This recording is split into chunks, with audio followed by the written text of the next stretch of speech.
and welcome to the viewers of this video. This is the Orange Fan here, bringing you another entry for the episode Recap and Thoughts category. This video will be dedicated to episode 2 of Young Justice, Fireworks.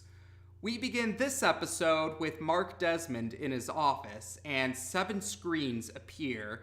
Each screen has a different silhouette on it, but they're all obscured by bright light. Fittingly enough, this group is known as the Light, and they are Mark Desmond's superiors. Only 2 members of the Light talk in this episode. The credits list them as L1 and L3, and they both have male voices. Mark Desmond recaps what happened in the previous episode, mentions that Robin, Aqualad, and Kid Flash have been captured, and questions what he should do now. The Light instruct Mark Desmond to clone the 3 sidekicks so that the clones can serve the Light, and they instruct him to also delete the source material as well. We see that it's now July 5th, it's a little past midnight, and then a voice is urging the 3 sidekicks to wake up in their heads. And so when they wake up, they see Superboy standing before them, and they find out that he can talk. Now, since he's a clone of Superman, Superboy shares the same voice artist as Superman. They're both voiced by Nolan North in this show. And Superboy mentions that while the Genomorphs have given him an education, he can read, he can write, and he has images implanted into his head of the world, but he's never actually seen the world with his own eyes. Well, beyond Cadmus, anyway. He hasn't seen the world beyond Cadmus with his own eyes. They urge him that they can show him the world, and they can even introduce him to Superman. This piques Superboy's interest, but Mark Desmond arrives saying they won't be able to do that since they'll be disposed of once the clones have been made, and he orders Superboy to return to his pod. He even has a Genomorph go along with Superboy as added insurance. And so they begin the cloning process, and Aqualad is counting on Superboy's, super hearing, to hear him because he calls out to Superboy urging for his help once again. And he wants Superboy to question what would Superman do. Superboy ends up returning, and he's able to knock out the Cadmus members long enough to give the sidekicks a chance to escape. So Robin uses... Robin's able to pick the locks of his cuffs to escape, and he and Superboy work together to free Kid Flash and Aqualad. And Robin also makes sure to destroy the cloning machine so they don't have to worry about any clones of them being made. When the Cadmus members regain their bearings, they proceed to chase after the 4, and they also have all the Genomorphs chase after them as well. And while they're trying to escape, we find out that Superboy doesn't have all of Superman's abilities. He doesn't have heat vision and he can't fly, but he can leap very far for what it's worth. And he can leap really high too for what it's worth. And while they're still trying to escape, there's a voice in Superboy's head giving him directions of where to turn when they're in the hallways. And they come across a vent, but this works to their advantage because Robin is able to trick all the Cadmus members into running into each other when they think they have everyone cornered because Robin hacked the motion sensors. After this, Mark Desmond goes to get something from Project Blockbuster while the other Cadmus members chase after the heroes. The Genomorphs and Guardian do eventually corner the four boys, but then Double X actually tells the Genomorphs to stand down, saying they should let Superboy choose, and Superboy realizes that Double X was the one giving him directions in his head earlier. Double X also reveals he's the one who started the fire at Cadmus in the hopes of luring the heroes, or attracting the attention of the heroes, and he intentionally revealed himself on the elevator so that the sidekicks would follow him, and he intentionally was blocking the one hallway so that they would go down the hall where Superboy was. His intention was he wants Superboy to be free because he sees Superboy as the hero of the Genomorphs, thinking Superboy's freedom could pave the way for all of the Genomorphs. And Superboy does want it. He chooses freedom. And the Genomorphs also undo the mind control or the hypnotism on Guardian, so he's back to his senses. And Guardian urges the four boys to leave, saying he'll take care of Mark Desmond. But then Mark Desmond appears, and he reveals he took the Project Blockbuster formula, and he drinks it to give him power, and he goes under a painful transformation, and his new form, I mean, it's still humanoid in shape, but it's almost like how a snake would shed its skin, because his human skin still kind of on him, but he now has gray skin underneath. Kid Flash makes a got your nose joke later on to give you a frame of reference. It's not the most pleasant of images, but I digress. So now that he's in Blockbuster, that's the villain's name, Mark Desmond seems to be acting more like a feral beast now. And so, but they are able to figure out a way to defeat Blockbuster.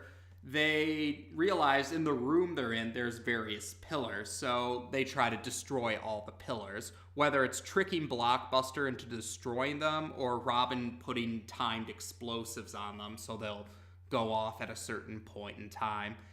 Aqualad also uses his water manipulation to lay some water out on the ground, and he uses his electrical powers too to shock Blockbuster while he's in the water. When the explosives go off, the roof of the building comes down on top of Blockbuster. So Cadmus is in ruins, but Blockbuster's been disposed of, he's been defeated. And Superboy gets to see the moon with his own eyes now, and all 16 members of the Justice League appear. That's right, there are 16 members at this point in time. And Superboy is excited to meet Superman and even shows him that they have the same crest on their outfits. But Superman doesn't react very well when he sees Superboy, especially when he finds out Superboy is his clone. Batman demands answers, so we cut to later on. The young sidekicks tell Batman everything that's happened. Some of the Justice League members are taking Blockbuster away to prison.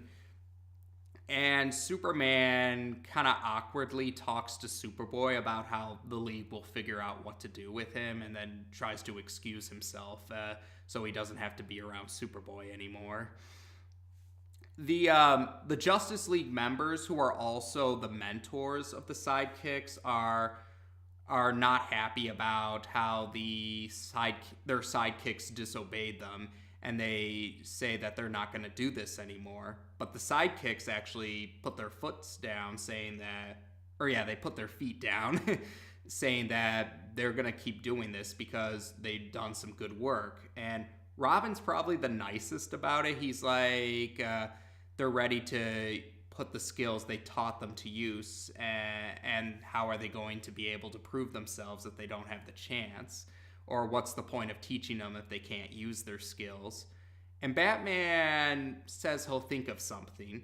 So we cut to later on. It's now July 8th, and they're at Mount Justice, which is in Happy Harbor, Rhode Island.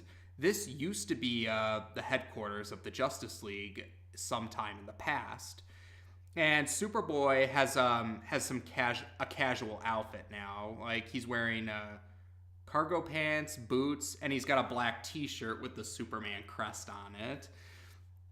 And Batman clarifies what's going to happen now. So it seems like Superboy, at least, is going to stay in Mount Justice, and Red Tornado is going to be the supervisor at Mount Justice, and Black Canary will train the young heroes, And Batman himself will be the one to deploy missions, but they're covert missions, saying they will get to continue to fight the good fight, but they'll do it on the terms of the Justice League.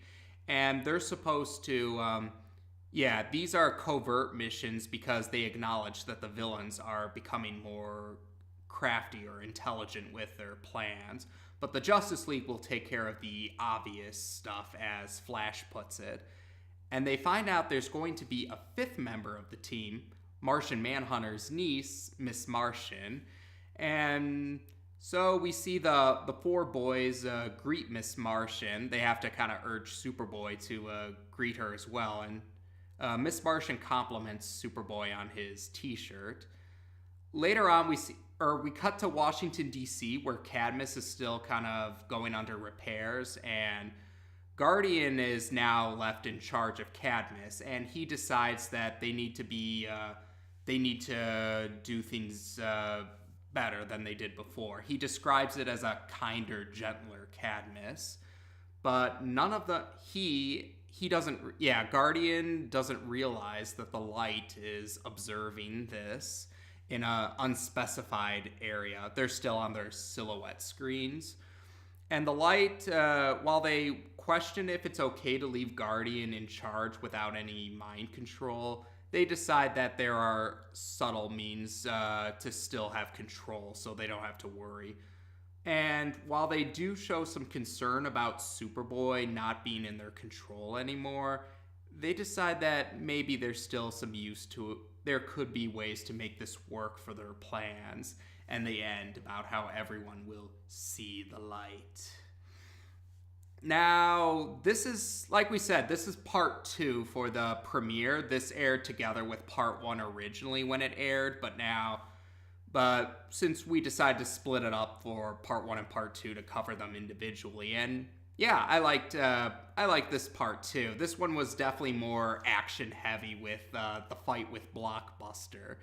Oh, speaking of Blockbuster, yeah, I didn't know this originally, but Blockbuster had made a cameo in Justice League Unlimited, but in that show, and I guess even in the comics, Blockbuster actually kind of looks like the Hulk. He's kind of like DC's equivalent to the Hulk, but they intentionally redesigned him to make him look less Hulk-like. And yeah, I think this new design was very intimidating. And like I said, that like the snake shedding its skin, that kind of did add to the unsettling feel and how painful that transformation was. And I didn't get to mention this in the first episode discussion or when I recapped and shared my thoughts for the first episode, but I like the timestamps. I find the timestamps to be very helpful to kind of keep track of what's going on in the episodes. And sometimes they'll show us scenes that happen earlier than the main plot of the episode. So it's a nice way to kind of help us figure out where everything falls in place in the timeline. And she only briefly shows up at the end, but we do get to meet Miss Martian, and it'll be the next episode where we have a better understanding of her character. But this was a good way to give us some focus for Superboy, give us a feel for what he's like. And if I'm not mistaken, I believe Superboy's powers are actually a reference to Superman's original power set. Like, Superman couldn't fly originally, but he was able to leap great distances. So Superboy has that ability too. I figure that's probably they wanted to make Superboy not too powerful so that the kids or the young heroes will have some challenges. Oh, this is an important detail too. Now, in universe, the team of young heroes, they don't have a formal name. They're just called the team. They don't have, or Greg Wiseman describes it as they don't have a formal name or a fancy name because they're a covert team. But promotional material does call them the Young Justice Team, and many fans do call them that in an out-of-universe context, just to kind of keep track of everything or to make sure there's no confusion. So that's just to clarify for everyone here. I'll be calling them the Young Justice Team just to make it clear I'm talking about the team of sidekicks or young heroes. but in universe, they're just called the team. So hopefully we got that all straightened out for future videos. And this is where we first meet the Light. And yeah, it's for the first half of season 1. They don't reveal the identity of the Light members, but they give us hints here or there. And for the sake of those who might not have seen Young Justice, if these recaps are your first exposure to Young Justice, I won't be giving away the identities of the Light members until the episode that reveals them. So I ask that as well. Yeah, I ask anyone who leaves any comments, please don't give it away for anyone who hasn't watched the series yet. For their sake, let's be courteous and not spoil anything for them until after the reveal's been made in the show itself. And there you go. We finished part 2 for Young Justice's introduction, and yeah, I thought this helped to give us help lay out the groundwork. There'll be a lot more to talk about in the future episodes. And yeah, we'll be going into the next episodes. I'm looking forward to covering those next episodes. Take care, and until next time.